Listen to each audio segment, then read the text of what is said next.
시편 127편 1절에서 5절까지 말씀입니다. 여호와께서 집을 세우지 아니하시면 세우는 자의 수고가 헛되며 여호와께서 성을 지키지 아니하시면 파수꾼이 깨어 있음이 헛되도다.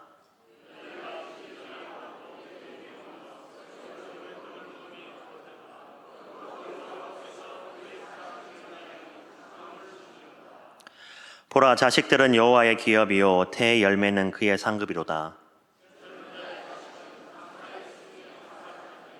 함께 보겠습니다. 이것이 그의 화살통에 가득한 자는 복되도다. 그들이 성문에서 그들의 원수와 담판할 때에 수치를 당하지 아니하리로다. 아멘.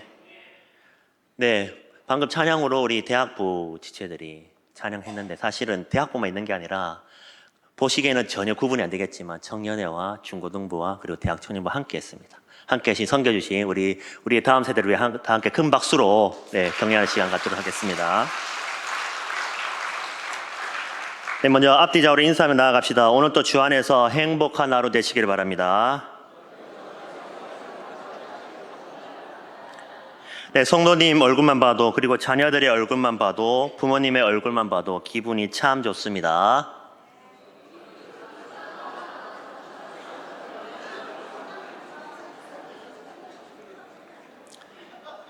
네, 우리는 가정을 생각할 때마다 부르는 좋은 노래가 있습니다. 우리 대부분 성도님들도 잘 아시는 노래인데 즐거운 나의 집이라는 노래입니다.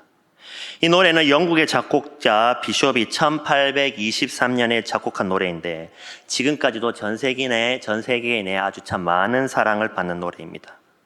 가사가 이렇습니다. 즐거운 곳에서는 날 오라 하여도 내 쉴 곳은 작은 집, 내 집뿐이리.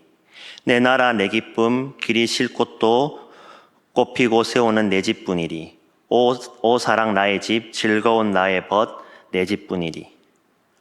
어떻습니까? 즐거운 곳에서 날 오라 하여도 역시 내가 쉴 곳은 내 집뿐입니까? 현실은 어떤가요? 모든 가정은 행복한가요? 불행한 가정도 있고 정말 상처가 많은 가정도 우리가 보면 참으로 많이 있습니다. 그렇다면 어떤 가정이 행복한 가정일까요? 헨리 나우에는 행복한 가정의 세 가지 특징을 말했습니다. 행복한 가정은 서로 친밀합니다. 행복한 가정은 두려움이 없고 비밀이 없습니다. 서로 방어막을 내려놓고 언제나 편히 쉴 수 있는 곳입니다. 행복한 가정은 풍성합니다. 가진 것이 많아서 풍성한 것이 아니라 사랑이 있기에 풍성합니다. 사랑은 모든 것을 풍성하게 합니다. 행복한 가정은 기쁨이 있습니다. 좋은 일만 있기에 기쁨이 있는 것이 아닙니다. 사랑하면 기대합니다. 기대하면 희망이 생깁니다. 희망이 있으면 기쁨이 넘치는 것이죠. 자, 우리의 가정은 어떤가요? 우리의 가정은 서로 친밀한가요? 우리의 가정은 서로 사랑으로 풍성한가요? 우리의 가정은 희망 안에서 서로 기뻐하나요? 온 세대가 함께하는 찬양 예배를 드리는 지금 이 시간 정말 우리의 가정이 행복하기를 원하시나요? 그러면 진정으로 행복한 가정은 어떠한 가정일까요? 첫 번째로 하나님이 주인이신 가정이 진정으로 행복한 가정입니다. 오늘 본문 1, 2절을 제가 봉독하도록 하겠습니다. 여호와께서 집을 세우지 아니하시면 세우는 자의 수고가 헛되며 여호와께서 성을 지키지 아니하시면 파수꾼에 깨어 있음이 헛되도다. 너희가 일찍 일어나고 늦게 누우며 수고의 떡을 먹음이 헛되도다. 그러므로 여호와께서 그의 사랑하시는 자에게 잠을 주시는도다. 행복이 무엇인가요? 사전을 보니 행복을 이렇게 정의했습니다. 생활에서 충분한 만족과 기쁨을 느끼어 흐뭇함 또는 그러한 상태가 행복이라고 정의했습니다. 행복을 거의 쾌락과 가까운 감정과 동일시하고 있습니다. 행복이 좋은 감정을 포함한 것은 맞지만 좋은 감정이 곧 행복은 아닙니다. 행복은 감정 이전의 관계인 것이죠. 어떤 관계일까요? 행복은 하나님과의 관계입니다. 행복은 감정에서 오는 것이 아니라 바로 하나님과의 관계에서 오는 것입니다. 가정의 행복은 더더욱 그럴 것입니다. 우리는 누가 가정을 세웠으며 누가 가정을 누리에 가는지를 반드시 알아야 됩니다. 그런 점에서 오늘 말씀은 가정 행복의 뿌리에 대해서 말씀해 주고 있습니다. 1절에 여호와께서 세우지 아니하시면 가정은 내가 아니라 하나님이 세우셨습니다. 여호와께서 지키지 아니하시면 가정은 경제적 부가 아니라 하나님이 유지해 나가시는 것입니다.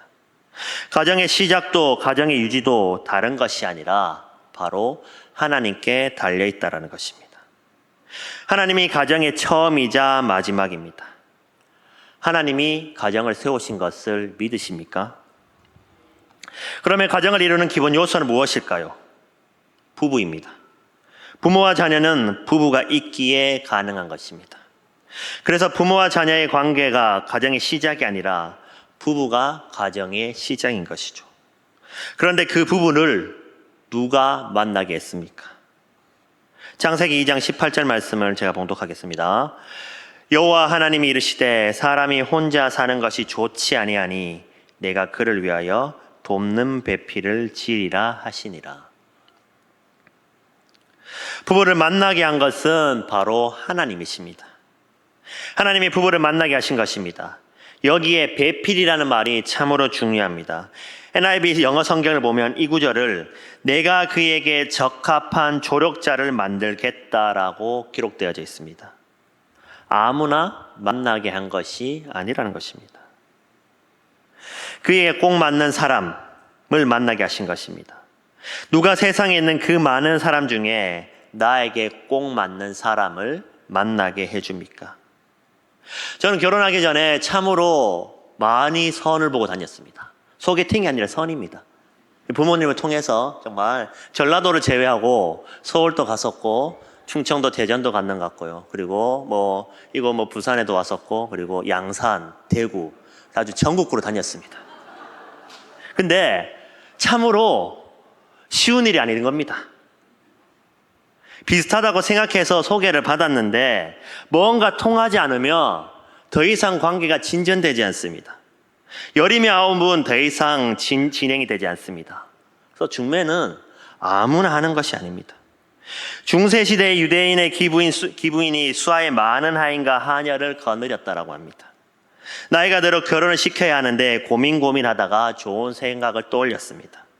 어느 날 하인과 하녀들을 두 줄로 세워놓고 서로 마음에 드는 사람끼리 짝지으라고 했습니다.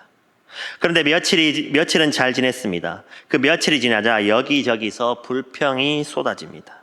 주인님, 제발 바꿔주세요. 안 맞아도 너무 안 맞습니다. 이렇게 안 맞을 수가 없습니다. 보기에는 그럴싸 보이는데 살아보니 정말 아닙니다. 제발 좀 바꿔주세요.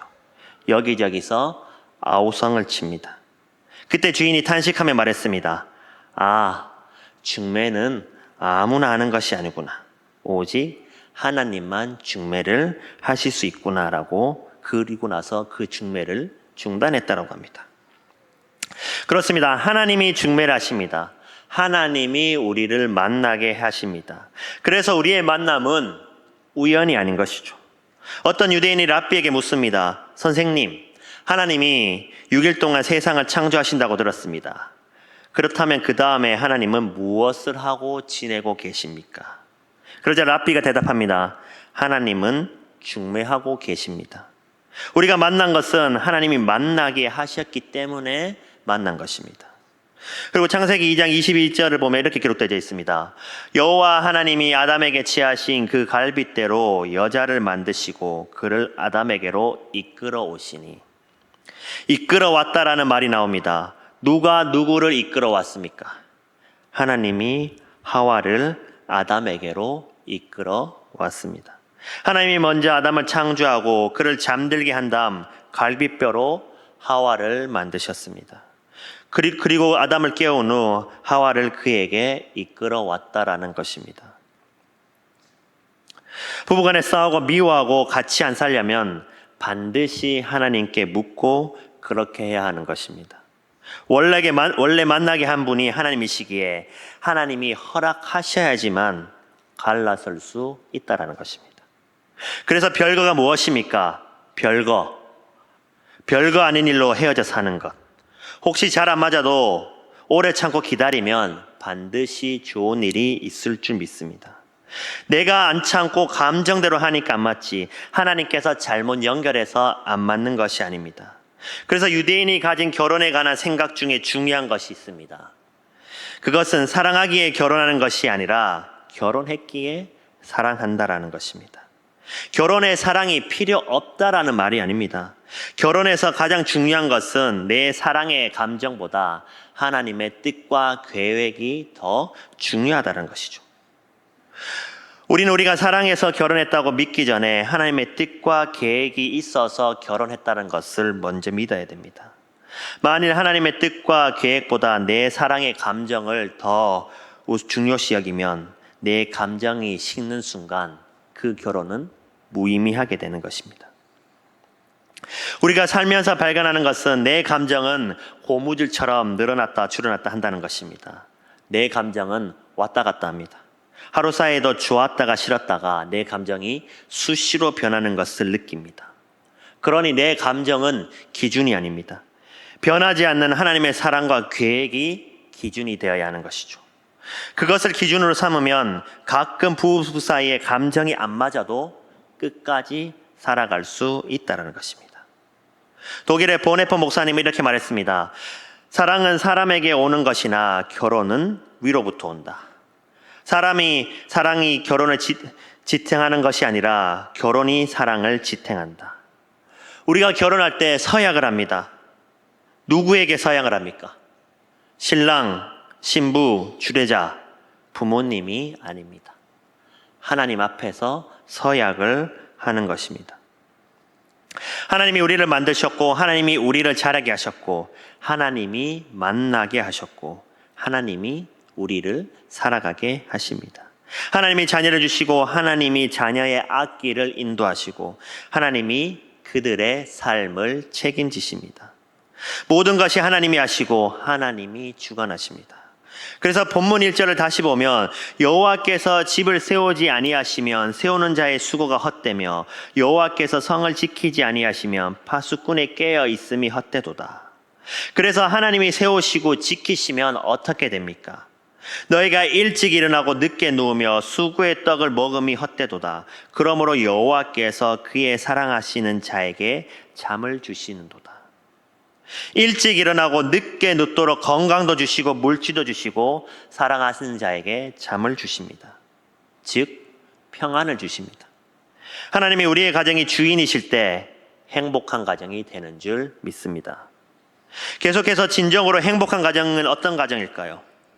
두 번째로는 자녀를 하나님의 주신 축복으로 여기는 가정이 행복한 가정입니다.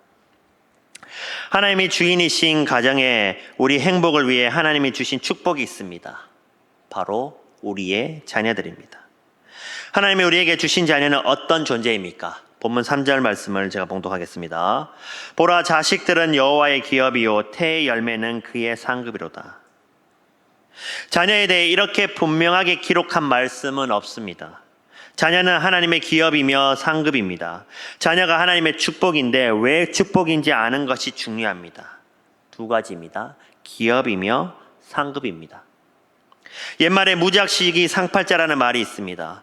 또한 가지 많은 나무에 바람 잘 날 없다라는 말도 있습니다. 그러나 우리가 항상 입버릇처럼 쓰이는 이 말이 과연 맞는 말일까요? 어떻습니까?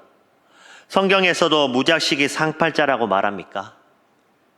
아닙니다. 전혀 다르게 말합니다. 자식들은 여호와의 기업이요 태의 열매는 그의 상급이로다라고 말씀하고 있습니다. 여기서 먼저 기업이란 말은 하나님이 거저 주신 선물이라는 뜻입니다. 야곱이 20년 만에 만난 형 에서를 만났습니다.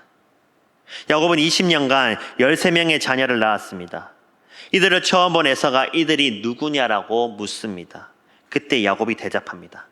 하나님이 주의 종에게 은혜로 주신 자식들이니이다. 무자식이 상팔자가 아닙니다. 하나님이 주의 종에게 은혜로 주신 선물들입니다.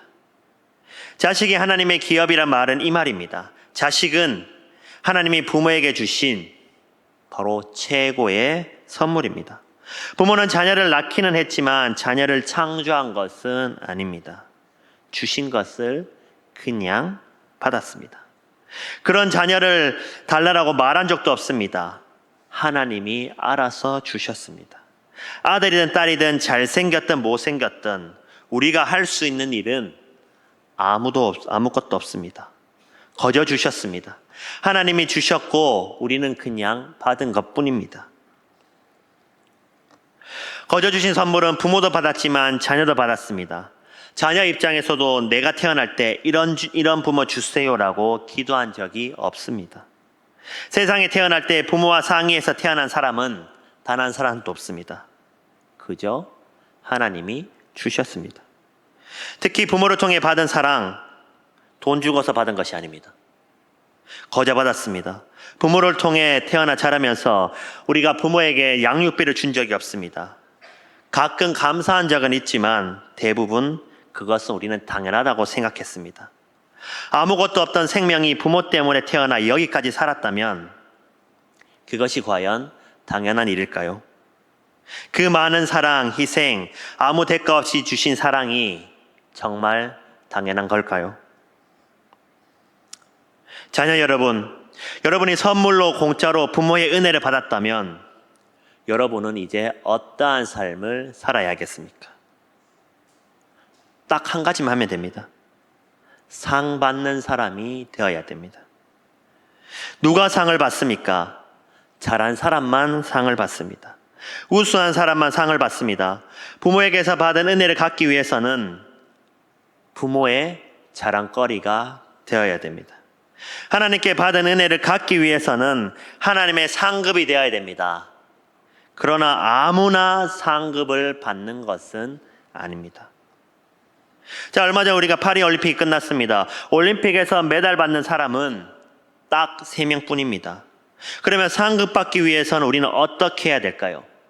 내 삶의 올바른 목적과 방향을 세워야 됩니다. 경제학자였던 메이빌 루컨버라는 사람은 말했습니다. 문제는 목적지에 얼마나 빨리 가느냐가 아니라 그 목적지가 어디라는 것이다. 속도보다 방향이 더 중요하다는 것입니다. 한 시골에서 아버지와 아들이 쟁기질을 합니다. 그런데 아들은 삐뚤삐뚤하게 갈았는데 아버지는 정말 반듯하게 갈았습니다. 그래서 아들은 질문합니다. 아버지는 어떻게 반듯하게 밭을 가나요? 아버지가 말했습니다. 너는 어디로 보고 밭을 갈았느냐? 땅을 보고 갈았죠. 아버지가 말했습니다. 나는 먼 산에 있는 소나무를 보고 갈았다. 여러분, 무엇을 보고 가고 있나요? 미국 속담에는 그런 말이 있습니다. 오늘 놀면 내일 지불하고 오늘 지불하면 내일 논다.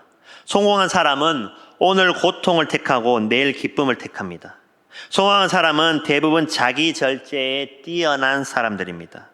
절제란 다른 것이 아닙니다. 절제란 미래를 위해서 현재의 나를 다스리는 것입니다.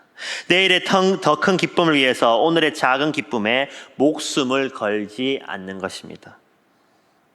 어릴 적 친구 중에 야구하는 친구가 있었습니다. 이 친구는 연습 시간이 되면 운동장에 나가 하루 종일 연습합니다. 하루에 500병 이상 배팅 연습을 합니다. 한번 잘못하면 감독에게 호된 기합을 받습니다. 그런데 집에 돌아가서도 또 연습을 합니다. 언제 제가 한번 그 친구의 집에 가봤더니 역기, 아령, 줄넘기, 야구방망이, 운동기구가 가득합니다. 그래서 제가 물어봤습니다. 집에서라도 쉬지 왜 운동만 하냐 했더니 제대로 된 선수가 노는 거 봤냐라고 대답했습니다. 그래도 하루쯤 쉬면서 하지라고 했더니 하루 쉬면 몸이 망가져 버려서 안 된다는 겁니다. 그래서 매일 운동을 한다는 것입니다. 상금 받기 위해서는 훈련하는 것을 좋아해야 합니다. 디모데전서 4장 15절에는 이렇게 기록되어 있습니다. 이 모든 일에 전심전력하여 너의 성숙함을 모든 사람에게 나타나게 하라라고 했습니다. 부모님에게 너무 많이 의존하지 말아야 됩니다. 하지만 부모도 자녀를 너무 많이 도와주지 말아야 합니다. 애착과 애정은 다릅니다. 애정과 애착은 사랑하는 것은 똑같은데 애정은 상대방의 성장에 염두에 두면서 사랑하는 것입니다. 애착은 성장에 상관없이 사랑하는 것입니다. 자녀가 잘할 수 있는 일을 굳이 그것을 반대하고 부모가 원하는 방향으로 가도록 강요하는 것은 바로 애착일 것입니다. 자녀가 아르바이트해서 용돈을 벌 수 있는데도 고생한다고 일을 시키지 않고 모든 용돈을 다 주는 것은 애착일 것입니다. 자녀의 미래를 위해서 마땅히 신앙생활을 하라고 가르쳐야 함에도 지금은 아니야. 수능 치고 나서, 대학교 가고 나서, 취업하고 나서 하고 말하는 것은 진정한 애정이 아니라 애착일 것입니다. 제가 말씀드리는 것은 공부가 중요하지 않다는 것이 아닙니다. 취업이 중요하지 않다는 것이 아닙니다. 하지만 최우선으로 중요한 것은 우리 자녀들의 신앙입니다.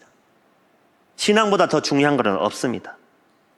그런데도 불구하고 정말 사회에서 성공하기를 바라기 위해서 그런 것들을 등한시한다면 그것은 애정이 아니라 애착일 것입니다. 자녀 여러분, 여러분은 하나님의 선물, 은혜를 주신 하나님의 은혜의 기업임을 믿습니까? 여러분이 부모로부터 받은 모든 사랑은 아무 대가 없이 받은 선물임을 믿습니까? 그렇기 때문에 남은 생에 부모의 자랑, 하나님의 상급이 되시기로 다짐하시겠습니까? 어떤 경우에도 고난을 이겨내며 훈련을 참아내고 기필코 하나님의 상을 받는 자들이 되시겠습니까? 자녀 여러분만 이렇게 고백합시다. 나는 하나님의 선물로 태어났습니다. 이제 나는 자랑스러운 하나님의 상급이 되겠습니다. 그렇게 살아가시길 바랍니다. 마지막으로 진정으로 행복한 가정은 어떠한 가정일까요? 꿈이 있는 가정이 행복한 가정입니다. 꿈이 있어야 행복합니다. 하나님이 주인이신 가정은 하나님이 주신 꿈이 있습니다. 꿈은 우리의 가슴을 설레게 하는 것입니다. 우리 마음에 일단 꿈이 들어오면 그때부터 꿈이 우리의 삶을 인도합니다. 오늘 말씀을 꿈을 화살로 비유하고 있습니다. 본문 4에서 5절 말씀을 제가 봉독하겠습니다. 젊은 자의 자식은 장사의 수중의 화살 같으니 이것이 그의 화살통에 가득한 자는 복되도다. 그들이 성문에서 그들의 원수와談판할 때에 수치를 당하지 아니하리로다. 꿈을 화살에 비유하는 이유는 무엇입니까? 화살은 반드시 앞으로 나아가도록 되어져 있습니다. 화살은 거꾸로 가지 않고 머물러서도 안 됩니다. 과거 없는 현재도 없지만 과거를 머물기 위해 있는 것이 아니라 우리는 앞으로 나아가야 하는 것입니다. 과거로 돌아가기를 좋아하는 사람은 꿈을 이룰 수 없는 사람입니다. 현재에 머물러 있는 그 화살을 그 자리에 떨어지고 맙니다. 화살은 관역을 향해 나가되 쉬지 않고 앞으로 나아가야 하는 것입니다. 꿈의 화살을 잡고 미래를 향해 쏘는 사람이 가져야 할 마음은 나는 잘할 수 있다라는 마음입니다. 그리고 내가 잘할 수 있는 이유는 하나님이 살아계시고 나와 함께 하시기 때문을 믿습니다. 이 믿음이 우리를 하여금 꿈을 이루게 하는 것입니다. 어릴 때 돈키호테를 읽은 적이 있습니다. 그런데 이러한 구절이 있습니다.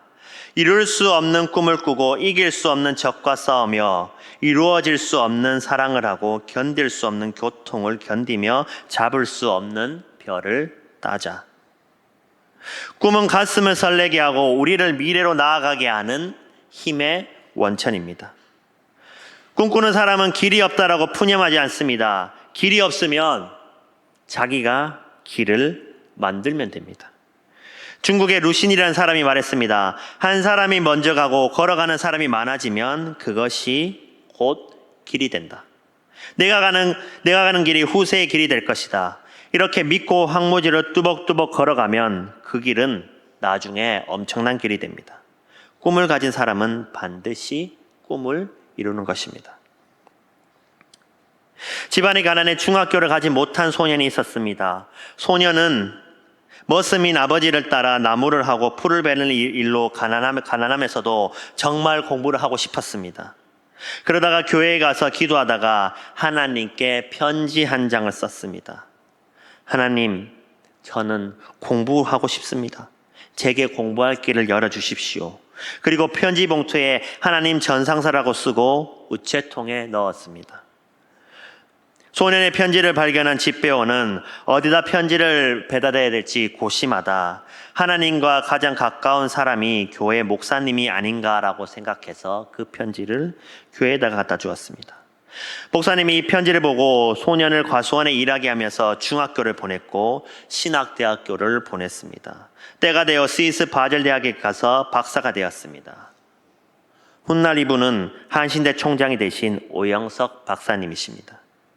꿈이 있으면 반드시 이룹니다. 하나님은 꿈 있는 사람, 꿈꾸는 가정을 통해 이루십니다. 여러분에게 꿈이 있습니까? 여러분의 가정에 꿈이 있습니까? 하나님은 꿈이 있는 자를 축복하시고 반드시 꿈을 이루어질 줄 믿습니다. 말씀을 정리하도록 하겠습니다. 사랑하는 수정교회 성도 여러분, 진정으로 행복한 가정이 되기를 원하십니까? 하나님이 주인이신 가정이 행복한 가정입니다. 하나님이 세우시고 지키시는 가정이 되시길 바랍니다.